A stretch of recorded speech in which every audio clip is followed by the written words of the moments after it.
This one's about energy efficiency of vehicles. And let's start off with, why do the heaters work so well in gasoline-powered vehicles, gasoline and diesel? Why do the heaters work so good? Well, that's mostly because the vast majority of the heat energy that's in the gasoline or diesel is actually being thrown away. That's why at the very front of most of these vehicles is a radiator. It's not really a radiator, it's a convector, but they call it that. It is made to get rid of all the wasted heat of the internal combustion engine. So, we throw away, on average, about 80% of the heat energy that's in the fuel. There's various losses in vehicles. I'll go over some of the losses anyway. These numbers, and I'll give you the sources for these things at the end of the video. 12 to 30% of the energy that you put in, the heat energy you put in, you get out of it. That actually moves the vehicle down the road. The rest of it is losses. Engine losses, 68 to 72%. That's the loss from converting a liquid fuel into heat and then converting that into rotating motion. There's a lot of losses with that. By the way, internal combustion engines are far better than they used to be. When they, I won't say when they first came out because I never dealt with any that old, but I can remember the 50s, the early 50s cars were considered to be about 5 to 10% efficient. The radiators on those cars were gigantic compared to the size of the motors. And the radiators have gotten smaller with newer cars, but we still have that loss. And if you figure 20%, you're pretty close. Let's see, drivetrain losses are 5 to 6% of that. Once you get power to the wheels, then you have to deal with things like wind resistance, rolling resistance, and braking.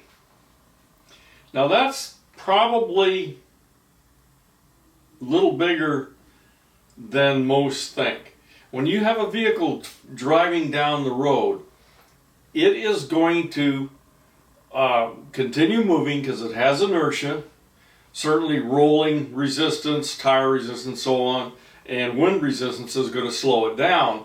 However, I'm coming up to a stoplight, I put on the brakes. So what do I do when I put on the brakes? I have a friction device that is made to take that moving energy of that vehicle going down the road and turn it back into heat. I started out with a liquid fuel, turned it into heat, turned it into rotating motion, and then when I go to a stop, I use friction devices to actually throw the heat away. Okay, what's wrong with this picture? We're throwing a lot of energy away rather than using it to get the vehicle down the road. Okay, in comes the electric car. There's losses in these things too, but they're not anywhere near what they are in gasoline-powered cars. 72 to 94% of the energy I put into that car, I get out of it in motion going down the road. They show in here electric drive system losses, 16%. That's probably more or less true. There's energy lost in charging the battery, 16%. I'm not sure it's that high now. These batteries don't heat up much, and heat's the loss. If a battery heats up, then that's a loss in energy. But it tells you they're going to get 60 to 65% of the heat energy that's in that battery is going to start moving you down the road. Now you're going to get some of that back because electric cars have regenerative braking, which makes the motor that powers the car, that turns it into a generator, which actually puts power back in the battery, which is one of the neat things about it. That brings it up somewhat.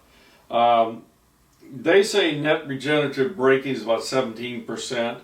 That depends on your driving, the way you drive, and the vehicle. Some of the vehicles are different. But overall, when you look at this 72 to 94% compared to 12 to 30% for a gasoline vehicle, that tells you that there's something wrong here.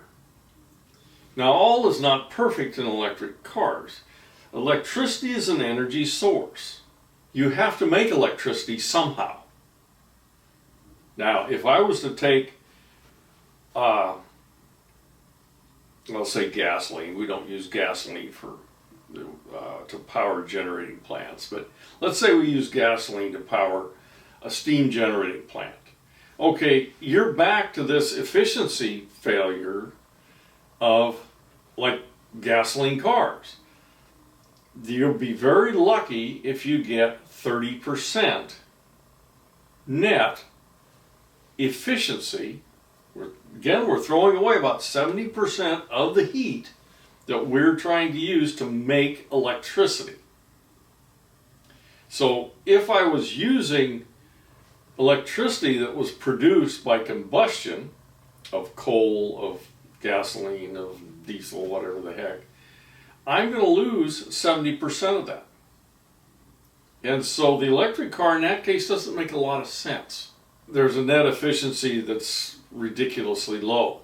Many of the ways that they generate electricity don't work, either don't work with combustion or work with something like natural gas.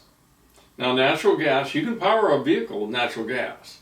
It's not an especially good fuel. It's hard to get a lot of power out of it. But it is done. We have a local utility here that powers its trucks with natural gas. But it's far better used if you're going to have a combustion plant in producing electricity.